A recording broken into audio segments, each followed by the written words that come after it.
So my very first one is belief. And belief is just a person, let me read it to tell you that the counterfeit is that people think that you're being stubborn, that you want your own way. And so a lot of times it can turn people against you because they don't realize that no, I just have a set of core values that brings up a standard and something that maybe you don't really want to run that standard. So it's not me, it's you. I love it. But anyways, I had a young man do this, and I'll just have to tell you that this young man had been lost for a very long time, had gone through a lot of troubles, had made a lot of bad decisions, had received a lot of injustice, whether decisions that he made or didn't make or whatever. It didn't matter, okay, because it felt like injustice. A lot of confusion, addiction, all kinds of things.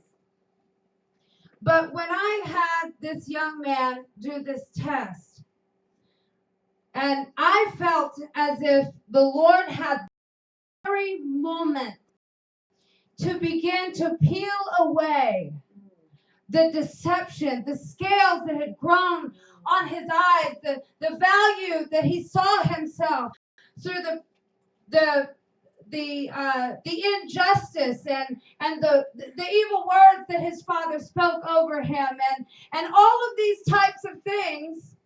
In that moment, when we were able to go over the truth of who he was, the tears began to fall, and the secret that the enemy had been keeping from him about him had been exposed. You used to tell me that all of that rejection and all of that pain and all of those things built up all of this in you through all of that, because here's the reality. He was just believing the and he couldn't, it was so piled up on him that he couldn't see beyond the woods. But God told him that day, let me tell you something. You have a heart of a competitor. Matter of fact, that's your first strength. I remember distinctly that this young man, he was only grew to about 5'9". I'll never forget the day when he went to try out for basketball. And he just wasn't tall enough, and he didn't make the team, and he worked harder than anyone else. But he didn't stop there. Why? Because God had given him the heart of a competitor that made him want to rise up and grab a hold of what he knew was his. But see, we color that differently. We cover, we say, oh, he's just determined, or he's all of these things. But no, the Lord says he's a competitor, and he doesn't stop at no. Which is a good thing, because if you can get competitive with the things of God, then when people, when people reject you, when you're trying to share them faith, and you don't give up. Right. And no just means next time. But the amazing thing is that his number 2 strength was a restorative. People exceptionally talented in the restorative game are adept at dealing with problems. They are good at figuring out what is wrong and resolving them. Well, I know personally that this young man was raised in a divided home, that he was considered a protector to his mother in an abusive relationship. And many times, see, a lot of times we stand on the outside of a situation and we say, no, save him. Don't let them go through that. But the Lord says, no, you don't understand. I'm making him a man that is able to deal with problems because Many problems are going to come to his life, and because of this, he will be able to navigate. I'm talking about counterfeit. I'm talking about lies that we have believed from the enemy. And maybe it's the voice of your friends at school. Maybe it's a father that didn't affirm you. Maybe it's a mother that chose men over you.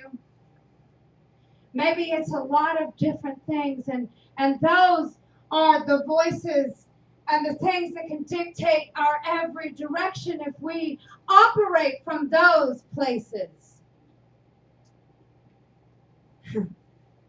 Then you know what we do is we just repeat the generation prior. And we don't forgive the father. Matter of fact, we hold on so much to what he did that we become like him.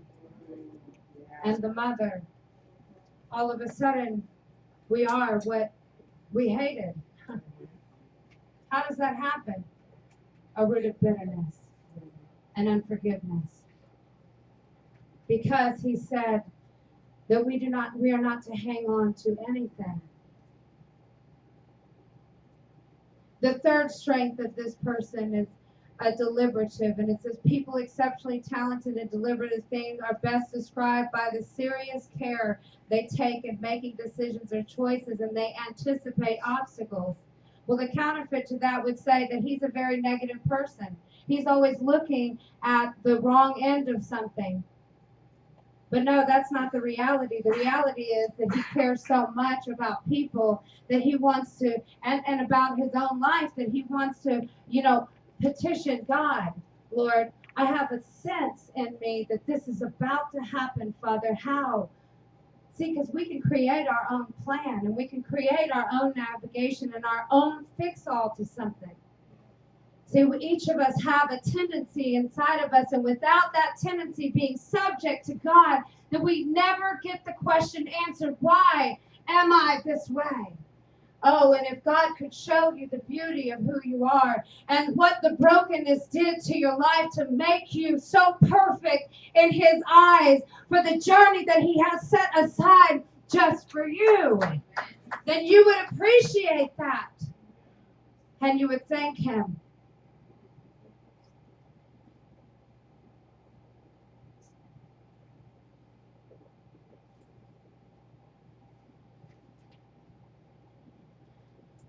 Anyways, you understand what I'm saying? Yes. Listen, you can go ahead and take this away.